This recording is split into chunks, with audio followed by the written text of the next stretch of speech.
किशन सेन ने अपने call record वाले वीडियो को डिलीट कर दिया है, लेकिन उसके बावजूद नारद मुनियों ने इसको बचाने के लिए कोई कसर नहीं छोड़ा। अलग अलग जगहों पर जाकर इन्होंने इनका इंटरव्यू लिया और इनके पक्ष में इन्हें सही साबित करने की कोशिश तक कर डाली।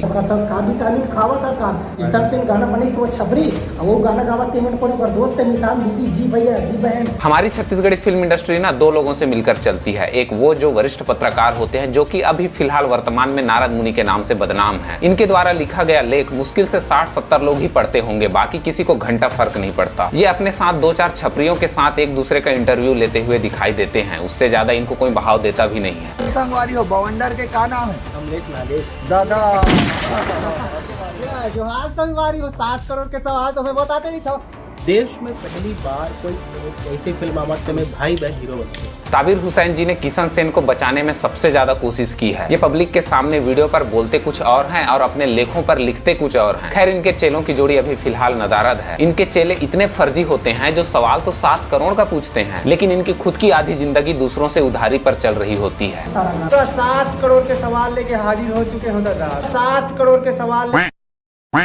इसमें से 2 को तो पब्लिक से इतनी गालियां पड़ी हैं कि फिलहाल ये दोनों अभी सदमे में हैं, क्योंकि आधे से ज्यादा गालियां तो पब्लिक इनको इंट्रो वाली लाइन ही सुनकर देती थी। संगवारी हो लाकार धाकार तड़फड़ स्वादा थे ओकर पहली। वहीं दूसरे को तो इतनी गालियां पड़ रही हैं कि उन्हें मजबूरन में अपना वीडियो प्राइवेट करना पड़ता है, फिर कोई दूसरा समझाता है तब जाके रिलीज करते हैं। इनका हालत इतना खराब है कि ये किसी का भी इंटरव्यू लें, पब्लिक गालियां इन्हीं को देती हैं। ये दोनों फिलहाल अभी फिल्म इंडस्ट्री को कवर करना भूल गए हैं, क्योंकि इन तीनों की इज्जत फिलहाल थोड़ी मोड़ी भी बची नहीं है, इसलिए बेचारे अभी दूसरे मुद्दे पर व्यस्त हैं। हर गांव के यही हाल है। हर गांव में स्थानीय गांव के लोग पूरा यहाँ पर बैठे हैं। आप देख सकते हैं पीछे किस तरीके से यहाँ पर हमारे छत्तीसगढ़ी फिल्म इंडस्ट्री में एक वरिष्ठ पत्रकार हैं श्री नारद मुनि जी। इनकी आधी जिंदगी अपने आका के गुणगान करने पर ही चलती है, वरना सच बात तो ये है कि इन्हें उन्हीं के गली के बच्चे भी नहीं पहचानते। इनका काम है छत्तीसगढ़ी फिल्म इंडस्ट्री के नए डायरेक्टर, प्रोड्यूसर और नए एक्टर को आपस में ही उन्हीं के बातों में लड़वाना। लोगों को डराया जाता है कि अगर किसी ने इनको भाव नहीं दिया तो ये उनके खिलाफ लिख देंगे। अजीब बात तो ये है कि कुछ डायरेक्टर और प्रोड्यूसर इनसे डर भी जाते हैं, जबकि इनके खुद के लिखे हुए लेख को जब तक किसी व्हाट्सएप ग्रुप पर शेयर ना हो तब तक कोई पढ़ता तक नहीं है। याद कीजिए कि मोहित साहू जी ने क्या कहा था। ताबिर जो है सीने 36 के जो ग्रुप चलाते, ताबिर जो है ना छत्तीसगढ़ फिल्म इंडस्ट्रीज कलाकार, प्रोड्यूसर, डायरेक्टर के लिए ना वो सिर्फ पाइजन वाला निकाल के फेंको। सब लोग बताता हूँ ओकर डर में कोई भी मत रहो। वो का 2 शब्द लिखी वाला 10 जन भी नहीं पढ़े।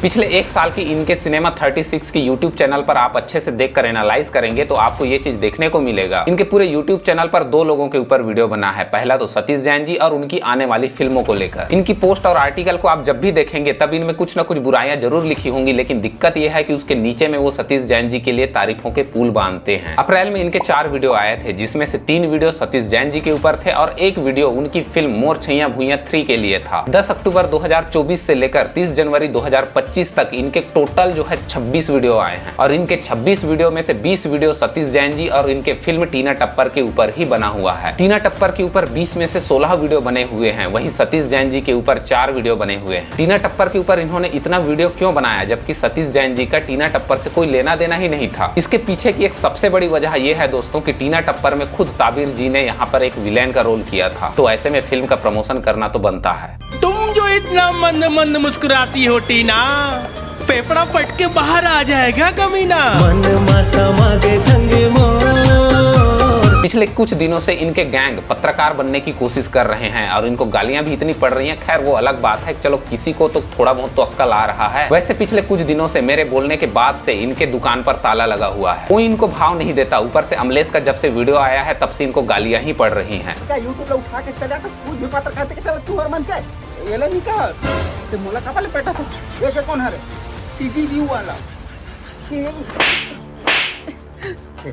साले नाराज मुनि जेते पैसा देते जाते तू मन पकड़ और सुन।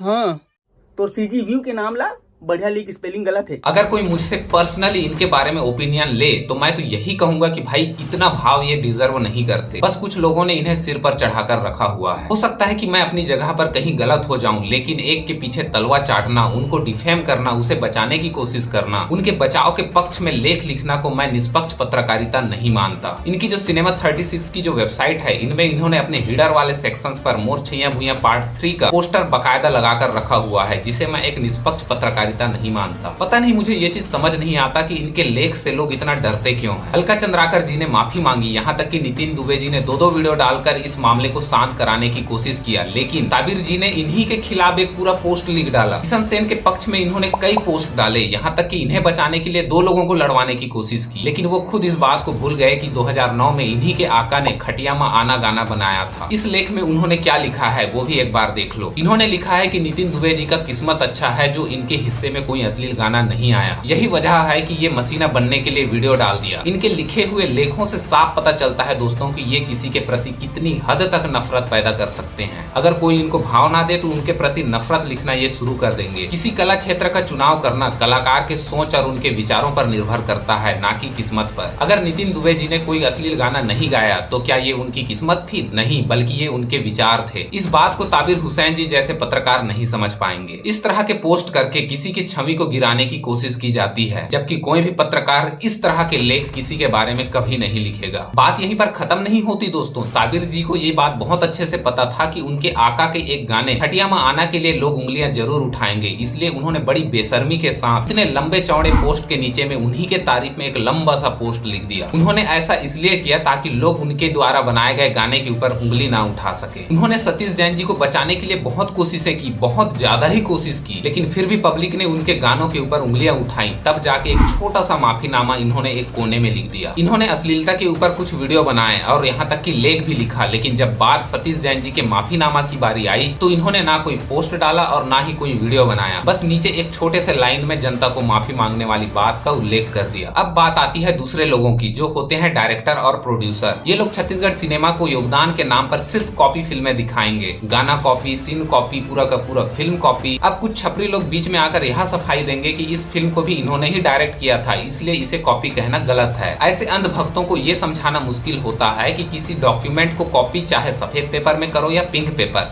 होता तो वो कॉपी ही है ना। भोजपुरी की फिल्म को छत्तीसगढ़ी में बनाकर उसे नई फिल्म नहीं कहा जा सकता। इनके आखिरी के 18 वीडियो का जब आप अच्छे से एनालाइज करते हैं तो इनके 18 में से 14 वीडियो मोर छैया भुइयां पार्ट 3 के ऊपर बना है, और बचे खुचे जो वीडियो हैं वो पूरे के पूरे सतीश जैन जी के ऊपर बेस्ड हैं। यहाँ मैं किसी का पक्ष नहीं ले रहा हूँ दोस्तों, और ना ही किसी के पत्रकारिता के ऊपर उंगली उठा रहा हूँ, लेकिन इसके बाद भी इनके पत्रकारिता में मुझे निष्पक्षता बिल्कुल भी नहीं दिखती। ये सिर्फ सतीश जैन जी के लिए ही वीडियो डालेंगे या तो फिर उन्हीं का वीडियो या फिर पोस्ट लिखेंगे जिनसे इनका स्वार्थ सिद्ध होता हो। इस पोस्ट को देखिए दोस्तों, इन्होंने बिना मतलब का किशन सेन वर्सेस नितिन दुबे कर दिया, जबकि वास्तविक रूप से किशन सेन और नितिन दुबे के बीच कोई भी ऐसी तनातनी नहीं हुई है, बल्कि बकायदा नितिन दुबे ने 2 वीडियो डालकर इस मामले को शांत कराने की कोशिश किया था। और यहाँ तक कि किशन सेन ने भी उनके वीडियो के नीचे में बहुत अच्छे कमेंट भी किए थे। नितिन दुबे जी ने दोनों के लिए, अमलेश नागेश और किशन सेन को ये झगड़ा खत्म करने के लिए बोला था। वो किसी एक के पक्षधर कभी नहीं रहे हैं, लेकिन फिर भी इन दोनों को लड़ाने के लिए ताबिर जी ने ऐसा पोस्ट डाला। सच कहूं तो वास्तव में ताबिर जी और इनके चेलों का पोल खोल चुका है दोस्तों इंडस्ट्री में। इंडस्ट्री के लोग इनकी सच्चाई को बहुत अच्छे से जान चुके हैं। पत्रकारिता के नाम पर इंडस्ट्री के लोगों को कैसे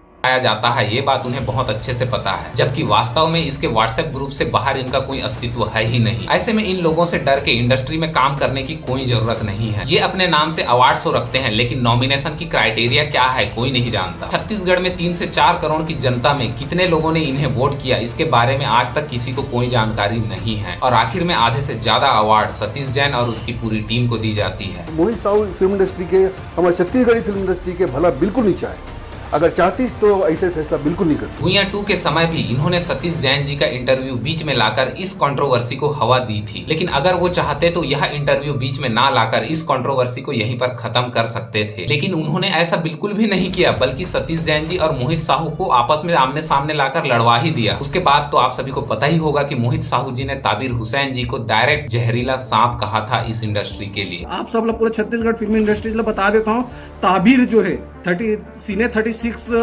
के जो ग्रुप चलाते ताबिर जो है ना छत्तीसगढ़ फिल्म इंडस्ट्रीज कलाकार प्रोड्यूसर डायरेक्टर के लिए ना वो सिर्फ पाइजन वाला निकाल के फेंको सब लोग बताता हूँ ओकर डर में कोई भी मत रहो वो का दो शब्द लिखी वाला 10 जन भी नहीं पढ़े वो पाइजन है। आज मोहित साहू जी की बोली हुई वो बातें कहीं ना कहीं मुझे सच होती दिखाई दे रही हैं। जितने भी नए डायरेक्टर और प्रोड्यूसर और नए एक्टर जो इस इंडस्ट्री पर काम कर रहे हैं उनको तो खैर मैं सलाह देने लायक नहीं हूं, लेकिन मैं उनसे निवेदन करना चाहूंगा कि अगर कोई भी आपसे इस तरह से प्रमोशन या फिर पत्रकारिता के नाम पे आपको डराता या धमकाता है तो आपसे निवेदन है कि आपको इनसे डरने की कोई जरूरत नहीं है। मैं ताबिर जी के खिलाफ नहीं बोल रहा, लेकिन एक बात है कि इस इंडस्ट्री में कई ऐसे पत्रकार हैं जो कि पत्रकारिता के नाम पर लोगों को कहीं ना कहीं गुमराह करने की कोशिश करते हैं, लेकिन आपको इनसे डरने की कोई जरूरत नहीं है क्योंकि इनकी खुद की छवि इंडस्ट्री के सामने गिर चुकी है। आप अपने टैलेंट के दम पर काम करें, आपकी मेहनत और कलाकारी का सम्मान देने के लिए छत्तीसगढ़ की जनता यहाँ पर बैठी हुई है। कोई भी पत्रकार या फिर प्रमोशन करने वाला आपके लिए अच्छा लेख लिखने के लिए अपने प्रति अपना स्वार्थ दिखाता है तो इनसे डरने की कोई जरूरत नहीं है। चलो प्रमोशन तो ठीक है, लेकिन छवि खराब करने के नाम पे अगर कोई आपको डराता है तो उनसे बिल्कुल भी ना डरें, बल्कि अपना मेहनत और अपना कलाकारी लोगों के बीच प्रदर्शित करें, क्योंकि छत्तीसगढ़ की जनता ऐसे पत्रकारिता करने वाले लोगों की असली चेहरा अमलेश नागेश के वीडियो पर देख चुकी है। ये करण किरण और किशन सेन के डबल मीनिंग गानों तक को सही बताते हैं, लेकिन जब पब्लिक इनका विरोध करने लग जाती है तो ये खुद अपने बातों से पलट जाते हैं। अब इनसे डरने की जरूरत नहीं है दोस्तों, क्योंकि ये पत्रकारिता नहीं बल्कि एक चाटुकारिता है। अगर आपको यह मेरा वीडियो पसंद आता है तो प्लीज चैनल को सब्सक्राइब कीजिए और हमारे इस वीडियो को लाइक और शेयर जरूर कीजिए। मुझे पता है कि इस इंडस्ट्री के कुछ लोग ऑफेंड हो जाएंगे। आज का यह वीडियो खत्म करने से पहले दोस्तों आप सभी को मैं ये कहना चाहूंगा कि किसी को भी हेड देने की जरूरत नहीं है, चाहे वो ताबिर जी हो या फिर कोई भी पत्रकार। लेकिन मेरा बस इतना कहना है कि आप निष्पक्ष रहें। आप पर जनता भरोसा करती है, आपके ऊपर बहुत उम्मीद टिकी हुई है, आपकी खबरें लोगों तक पहुंचती हैं, इसलिए प्रयास कीजिए कि आप अपने लेख में निष्पक्षता दिखाएं। आपकी वीडियो तक में निष्पक्षता दिखनी चाहिए। बाकी अगर कोई भूल चूक हुई हो या फिर गलती हुई है तो उसके लिए माफी। मिलते हैं अपने नेक्स्ट वीडियो पर।